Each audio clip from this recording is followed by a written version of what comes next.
আসসালামু আলাইকুম ওয়া রাহমাতুল্লাহি ওয়া বারাকাতুহু। দেখছেন আপনার সূর্যবলকে নতুন নতুন সিরিজগুলো, যেগুলো অনেক অনেক সুন্দর দেখার মতো, আর দেখলে অনেক কিছু জানতেও পারবেন, অনেক কিছু বুঝতেও পারবেন। খুবই সুন্দর সুন্দর পর্বগুলি। সৌদি আরবিয়া মক্কাতে আমরা এখন ওই জায়গাটা দেখে নিলাম। এখন আরাফাতের ময়দানে যেতে হলে আবারও মিনার উপর দিয়ে যেতে হবে। সেজন্য মিনার আরেকটি দৃশ্য আরেকটি সাইড থেকে দেখাচ্ছে আপনাদেরকে। আগে এগুলো ছিল না, এখন ওরা সুন্দরভাবে তৈরি করছে সবার জন্য। আগে ছিল তাঁবু, যে যেখানে যেত তাঁবু ভাড়া করতো, এখন তারা ফিক্স করে নিচ্ছে, এখানে ফ্যান ট্যান সব কিছু আছে। আর এই যে ব্রিজটা দেখতেছেন, সেই ব্রিজের নিচে বিশাল বড় বাজার বসে। এখানে বাঙালি, ইন্ডিয়ান, পাকিস্তানি, বিভিন্ন দেশের ফুড, তুর্কি সব ধরনের ফুড এখানে পাওয়া যায়। অনেকে এখানে খাওয়া দাওয়া করে। এখানে খাওয়া দাওয়া অনেক টেস্টি, খুবই ভালো। শুধু হোটেলেই যে ভালো খাবার হয় তাই না, তারা যে এখানে নিয়ে বসে ওইটাও খুব ভালো হয়, খাওয়ার মতো হয়, খুবই সুন্দর, খুবই টেস্টি হয়। আর মিনার জায়গাটা তো অনেক বিশাল বড় একটা এরিয়া, চতুর্দিকে পাহাড়, আর মাঝখানে যে সমতল জায়গা আছে, সমতলের মাঝে বেশ কিছু তাঁবু, লক্ষ লক্ষ তাঁবু ওরা বানিয়ে রেখেছে। এখন আগে ছিল না, এখন ফিক্স করে ফেলছে। এখানে ঠান্ডা বাতাস দেওয়ারও সেরকম সিস্টেম আছে। আগের থেকে অনেক ডেভেলপ হয়েছে এই সমস্ত জায়গাগুলি, মানে দেখলে এখন ভাল লাগে আর কি। আমি যখন প্রথম হজ করতে আসি, বড় হজ, তখন এমন ছিল না, শুধু তাঁবু ছিল।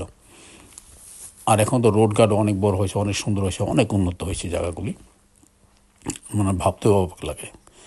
যাই হোক, এই সমস্ত জায়গা যত সুন্দর হবে ততই ভালো লাগবে আমাদের জন্য, আর আমরা ততই ভালো নিতে পারবো আর কি, আনন্দ নিতে পারবো আর কি, যতই ভালো হয়। দেখেন কত সুন্দর করে তাঁবুগুলি তৈরি করা হয়েছে। দেখেন লক্ষ লক্ষ আছে, পুরাটাই আর কি, মানে চতুর্পাশে তো শুধু বিশাল আকারের বড় বড় পাহাড়, আর মাঝখানে যে সমতল জায়গার মাঝে আপনার এগুলো তাঁবু বানিয়ে সুন্দরভাবে সিস্টেম করে রেখেছে। আর এখানে কিছু কাজও ওরা করছে, আশপাশ গাছও লাগিয়েছে যেন ঠান্ডা হাওয়া আসে। ঠান্ডা হাওয়ার আসবে থেকে চতুর্দিকে পাহাড় আর পাহাড়, অতিরিক্ত পাহাড় এমনি গরম থাকে, আর সেখানে যদি বাতাস থাকে, বাতাসও থাকে গরম। কিছু গাছ দেখতে পাচ্ছি খুবই সুন্দর, দেখেন এখনও গাছগুলো বেশ বড় সুন্দর। এই গাছগুলো হয়তো মরে নাই আর কি, যত রোদ্রই হোক আর গরম হোক আর যত ঠান্ডাই হোক, হয়তো গাছগুলি মরে না, যার কারণে ভালো লাগতেছে, জায়গাটা খুব সুন্দর লাগতেছে আর কি। আমরা এটার পাশ কেটেই আমরা এখন তারপর চলে যাব, তারপর স্থানীয় হলো আমাদের আরাফাত ময়দান। আর আমি ইচ্ছা করলে আমি শর্টকাট আপনাদেরকে দেখাতে পারি, কিন্তু তাতে কোনো ভাল লাগবে না। কিন্তু আপনার একটা দেশও দেখতে হবে কেমন দেশটা। আর এটা তো একটা পবিত্র নগরী, মক্কা নগরী।